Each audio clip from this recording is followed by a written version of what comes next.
our little tutorial on resolving force vectors. This is going to be us going through our bronze, silver, and gold task to hopefully help you in my absence. Alright, so let's start with the bronze task. Carefully sketch and label the horizontal and vertical components on the vector diagram below. So this tells you A, B, C, and D what they should be. Now what I've noticed is when I've printed some of these out, they sometimes vary.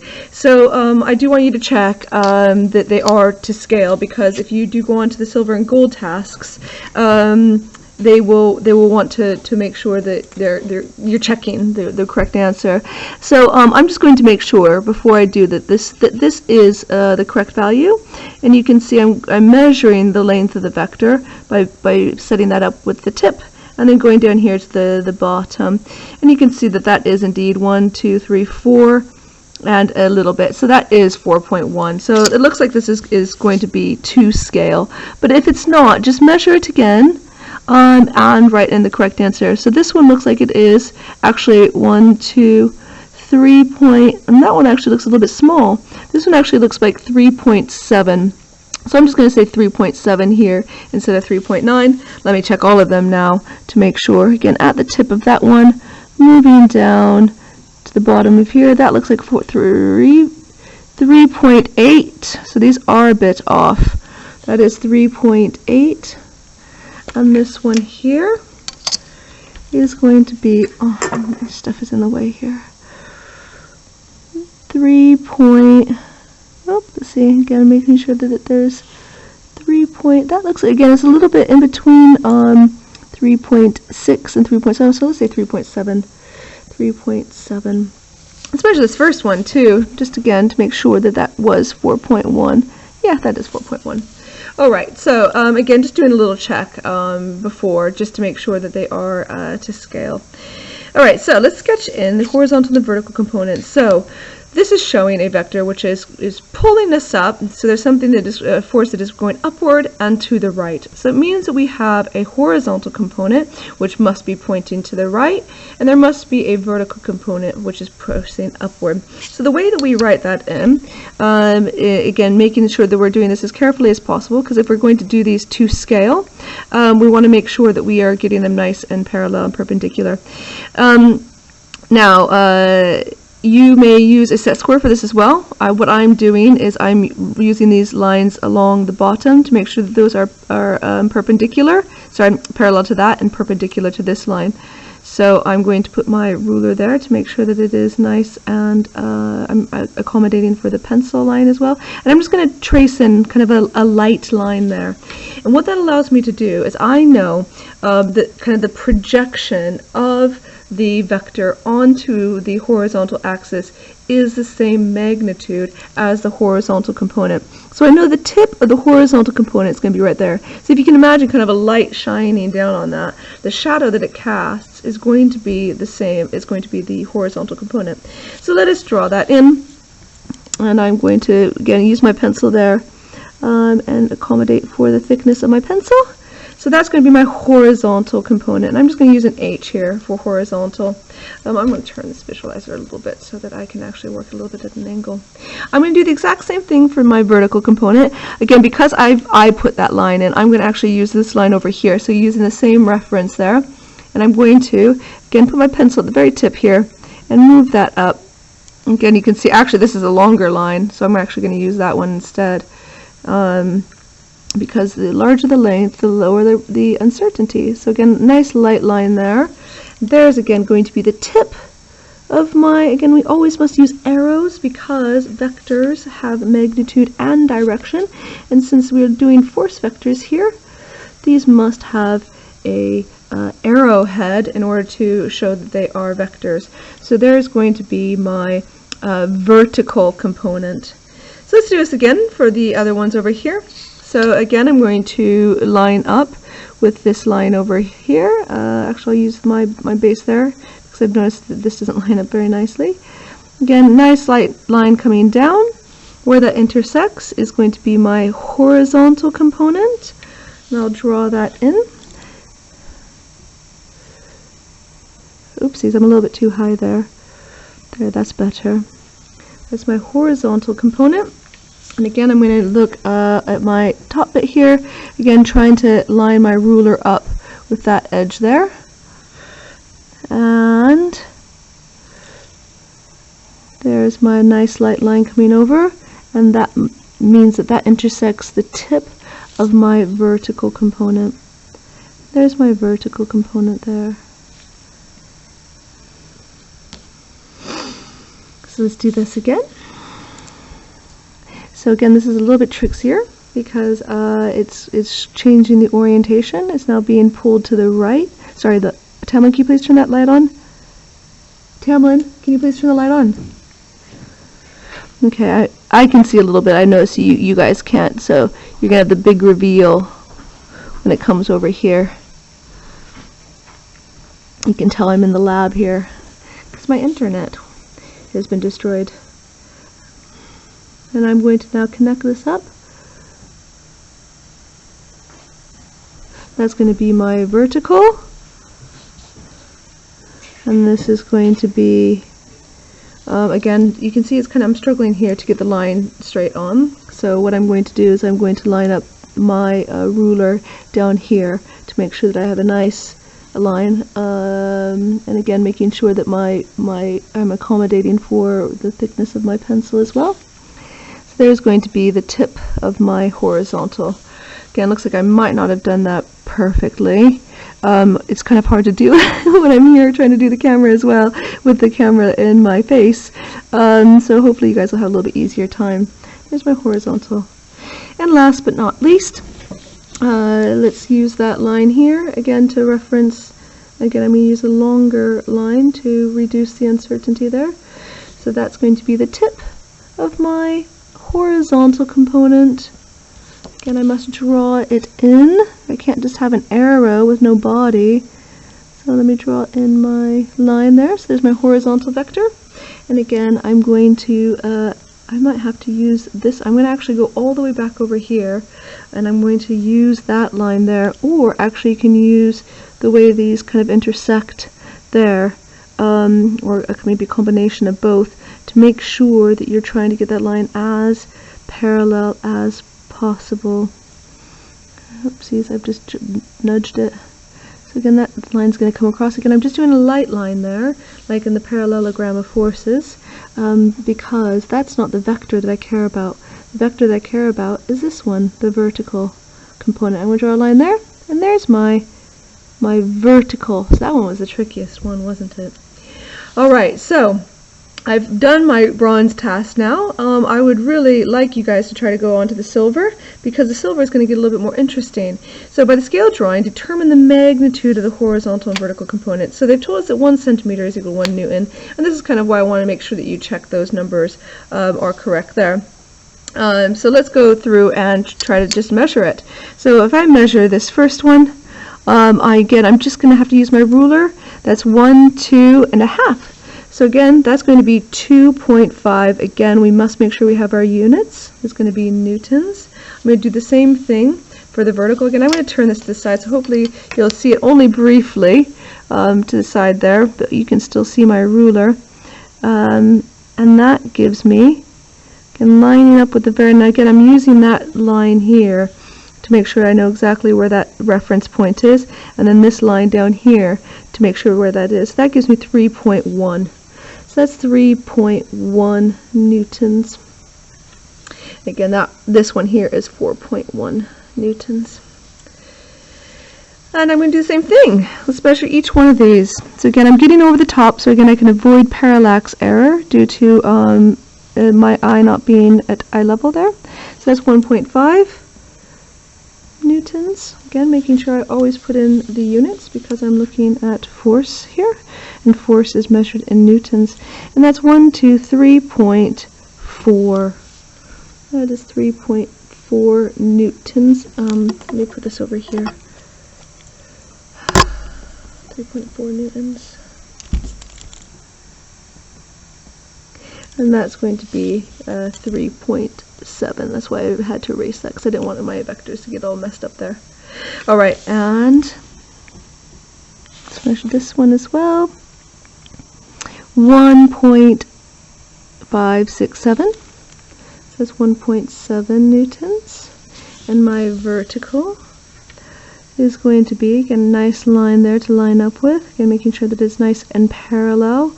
Now you can see that this one, let me just try to get that there for you, right above the eye level there.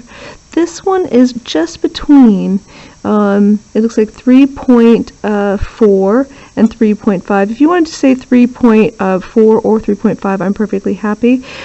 Because there is going to be uncertainty on both ends, we can't actually say 3.45. I'm going to say 3.4 newtons, and that's going to be 3.8 newtons.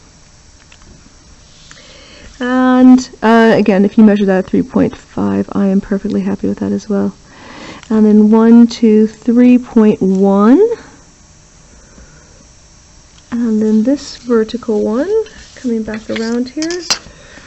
Again, lining that up nice and even. That's going to be 1.9. 1.9 newtons. And of course, that's going to be 3.7 newtons. Excellent.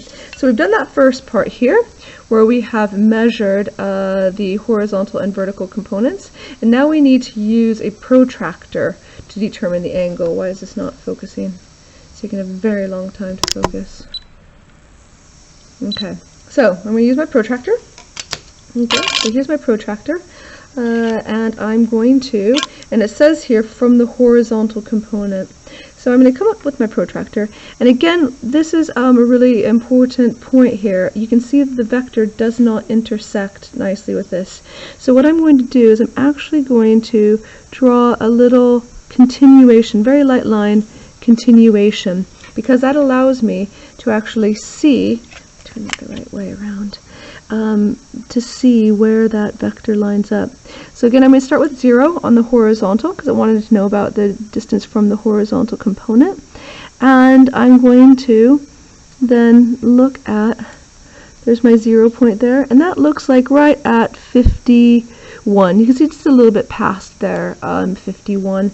So if you had 52, I'm not disappointed at all. 51 degrees. Is the angle there. And I'm going to do the same thing for each one. So again, I'm going to line that up nice to the 0, get that little middle bit there, right in line with the vector, making sure that that's nice and lined up with the 0 mark there. I need to make sure I'm going to extend that one as well. So let me extend that through to make sure that I have an accurate measurement there. And that's going to be, oops, that's not lined up there. 10, 20, 30, 40, 50, 60, and again 65, 67. So that's going to be 67 degrees. Now with this next one, we're not going to measure this one because remember the instructions told us to measure it from the horizontal component. So the horizontal component is here, so we are going to measure it from there.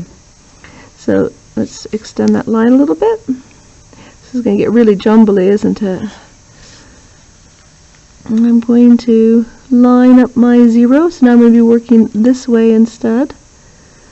Again, making sure I take your time.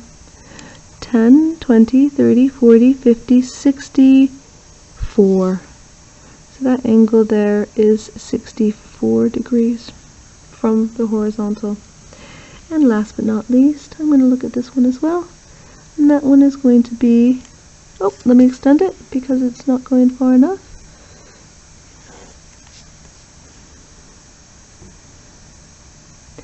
And that is, almost exactly 30. So again, 30 to 31. Both of those would be acceptable. I'm going to say 30 degrees.